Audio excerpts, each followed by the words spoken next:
Greetings everyone, Evan here, back again. Welcome to my final gaming PC build for our series that I've been doing where we do budget gaming PCs. I started at $250 and this build's going to be for $1,000, which I believe is really kind of the end of the budget gaming PC build world. And after you reach $1,000, you're starting to get into the higher end sort of things, and I don't really want to do that for this series. This series was always intended to be for the budget, cash-strapped gamer, versus maybe console gaming up to the $500 price point. We are still in the lower ends of PC gaming, at least determined by a lot of people. And once you break that $1,000 cap, at least in my opinion, you're no longer in the budget gaming. You're really starting to get into the higher end 1440p 4K realm of gaming. So this is going to be a $1,000 build. I've optimized this build to what I believe is the best choice for a $1,000 gaming PC build. As of right now, as of the prices, as of the parts you can get for the certain amount of money. I'm going to get right into it here. We're going to start off with the Intel i5 4690K 3.5 GHz quad-core processor. Intel's flagship processor. Really, it sells itself. It's a Core i5 with hyper-threading, clocked at 3.5 GHz stock, but that K right there means that you can overclock this CPU quite a bit. Especially with proper cooling, which I've also included in this build. And really, it's just a very, very good CPU that Intel has made here for gaming. I personally think that overall, it's the best gaming CPU on the market, just considering its single-core performance is so high, as well as the price-performance ratio is really, it can't be beat by anything in this realm. Nothing really AMD puts out, especially for single-core, which is very important for gaming, is going to beat this Intel Core i5 processor, especially considering the price is just dropped incredibly. It's great. Moving on, we've got a Cooler Master CPU cooler, Hyper 212 Evo, very standard CPU cooler. Millions of people, it seems, have bought this CPU cooler and swear by it. 82.9 CFM sleeve-bearing CPU cooler. Really, it's going to do the job well for overclocking and keeping that Intel CPU cool. And Intel CPUs don't run hot anyway, so you really don't need to invest in that hardcore liquid cooling thing that some people do. It's really not necessary. For a motherboard, we've got a Gigabyte GA Z97 Gaming 3 ATX LGA 1150 motherboard. Very solid motherboard. It has all the frills that you're going to expect from a motherboard of this price. You've got your you have the options for SLI or Crossfire. You've got your overclocking ability because of the Z97 motherboard, RAM slots, etc. standard. You've got your USB 3.0 in the back. You've got all your standard audio ports, HDMI out if you want to invest in that. Which you probably won't, considering you're going to be using a dedicated GPU anyway. But it's good to have, I suppose. Really, just an overall, in my opinion, a very good motherboard. Gigabyte does make a very nice motherboard, in my opinion. I've seen them used before in really high-end gaming builds, and they hold their own very well, and they're very overclockable. The BIOS is very good for overclocking ability. Moving on for memory, we've got a Team Elite Plus, 16 gigabytes, 2x8 gigabytes, DDR3 1600 memory. Nothing special about this memory really whatsoever. It's just inexpensive memory on PC Parts Picker right now, and it does the job just fine. As you can see, it's got good ratings, and it's on sale right now, so that's always good. 16 gigs of RAM for $70 or $80 is really a good deal.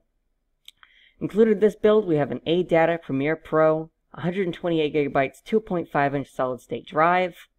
This is the first solid-state drive that I believe are included in any of these builds. When you hit the $1,000 price point, you can finally invest in an SSD.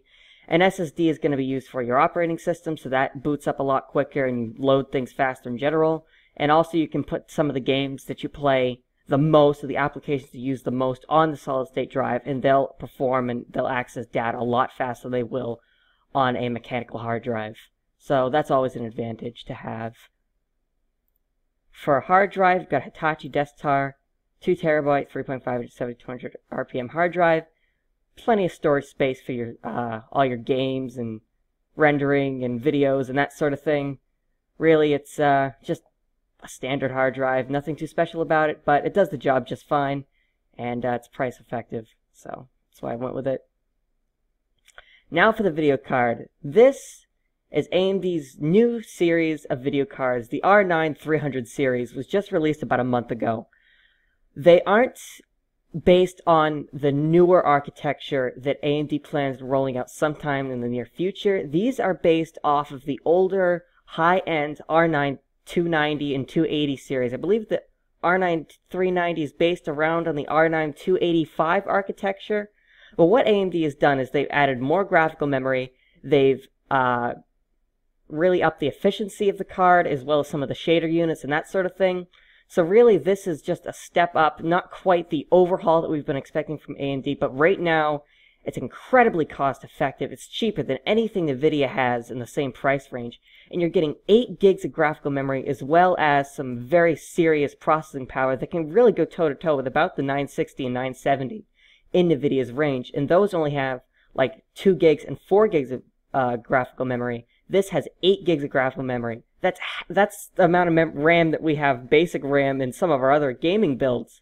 This will game high-end, extremely high-end, max out everything at 1080p, very high-end 1440p, and will even play some of the 4K games on this graphic card. And it's crossfire capable, so you're not going to have no problem with that if you want to even add in another one and go with 16 gigs of graphical memory. That's ridiculous. That's like off the charts level graphical memory. But overall, very solid card. I usually don't put an AMD card with an Intel build. I like to stick with NVIDIA and Intel and that sort of thing just because they tend to run well together. But this is worth it. Unfortunately, AMD doesn't really have a CPU that'll match up and won't bottleneck this GPU. AMD's definitely further ahead in their GPU department than they are in the CPU department. But I don't think you'll have any problems running the 4690K and that graphics card together. And overall, it's just incredibly solid and a great deal to have. I'd really recommend picking up the R9 390. If I could afford it, I'd buy myself one, because that's a great deal. Moving on, we've got a very standard case. NZXT Source 210 Wintel ATX mid-tower case. Take a look at it on Newegg. It's on sale on Newegg right now. I always like to look at the cases, because it's how your case is going to look.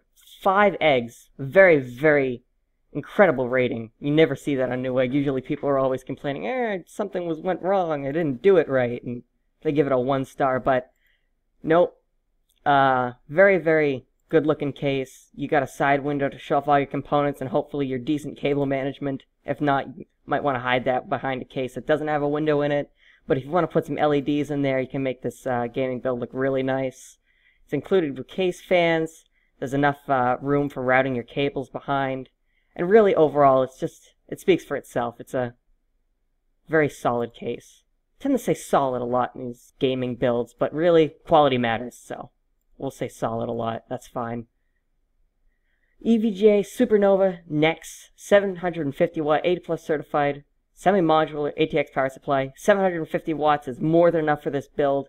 It leaves room for expandability, and it's semi-modular, which will help you with your cable management inside the case. I always like at this price point to start getting into the modular power supplies because it's hard to hide all those cables when you have a power supply where all the cables are just coming out of it. As you can see here, it's semi-modular. It's not totally modular, but that's okay. It'll still help quite a bit with your cable routing and whatnot. And EVGA has always made a quality power supply. They don't explode.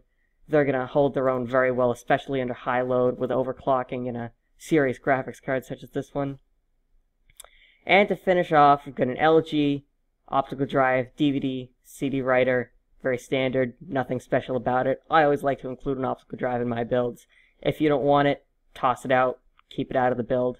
There's no reason to have one in there if you're not going to use it. I just personally like to have an optical drive in my PC still.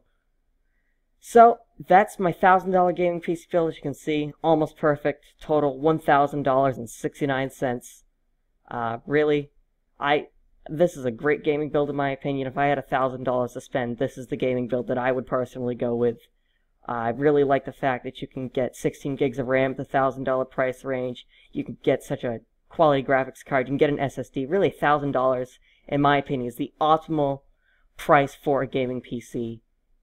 Just coming out of that budget realm, but not getting into the ridiculous, crossfire SLI setups some of the hardcore gamers have.